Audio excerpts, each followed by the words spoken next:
You can be at no loss to understand the reason for my journey, Miss Bennet. Indeed, you are mistaken, madam. I am quite unable to account for the honor of seeing you here. Miss Bennet, you ought to know I am not to be trifled with. But however insincere you choose to be, you shall not find me so. A report of an alarming nature reached me 2 days ago. I was told not only that your sister was to be most advantageously married, but that you, Miss Elizabeth Bennet, would be soon afterwards united to my own nephew, Mr. Darcy. Oh, I know it must be a scandalous falsehood. I instantly resolved on setting off for this place to make my sentiments known to you.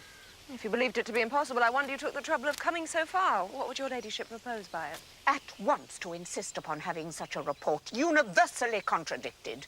Your coming to Longbourn to see me will be taken as a confirmation of it, if indeed such a report exists. This is not to be borne. Miss Bennet, I insist on being satisfied. Has my nephew made you an offer of marriage?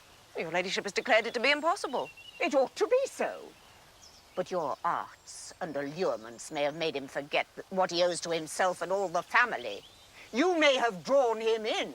If I had, I should be the last person to confess it. Miss Bennet, do you know who I am? I have not been accustomed to such language as this.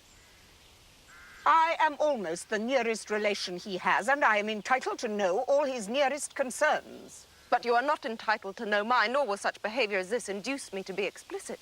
Let me be rightly understood. This match to which you have the presumption to aspire can never take place. Mr. Darcy is engaged to my daughter. Now, what have you to say?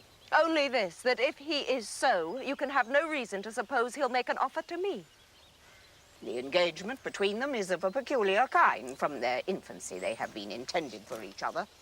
It was the favorite wish of his mother as well as hers. While she was in her cradle, we planned the union. And now to be prevented by the upstart pretensions of a young woman without family connections or fortune. Is this to be endured? It shall not be. Your alliance would be a disgrace. Your name would never even be mentioned by any of us. These would be heavy misfortunes indeed. Obstinate, headstrong girl, I'm ashamed of you. I have not been in the habit of brooking disappointment. That will make your ladyship's situation at present more pitiable, but it will have no effect on me. I will not be interrupted. If you were sensible of your own good, you would not wish to quit the sphere in which you've been brought up. Lady Catherine, in marrying your nephew, I should not consider myself as quitting that sphere. He is a gentleman, I am a gentleman's daughter. So far, we are equal. But who is your mother? Who are your uncles and aunts? Do not imagine me ignorant of their condition. Whatever my connections may be, if your nephew does not object to them, they can be nothing to you. Tell me once and for all, are you engaged to him? I am not. And will you promise me never to enter into such an engagement? I will make no promise of the kind, and I must beg you not to importune me any further on the subject. Not so hasty, if you please. I have another objection. Your youngest sister's infamous elopement. I know it all. Oh, is such a girl to be my nephew's sister-in-law? Are the shades of Pemberley to be thus polluted? You can have nothing further to say. You have insulted me by every possible method. I must beg to return to the house. You have no regard, then, for the honor and credit of my nephew. Unfeeling, selfish girl. You refuse to oblige me.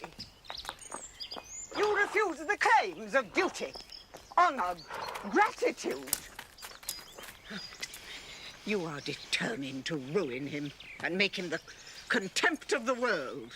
I am only resolved to act in a manner which will constitute my own happiness without reference to you or to any person so wholly unconnected with me. And this is your final resolve? Very well, I shall know how to act.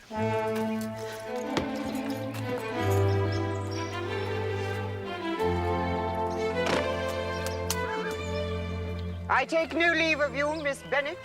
I send no compliments to your mother. You deserve no such attention. I am most seriously displeased. Drive on.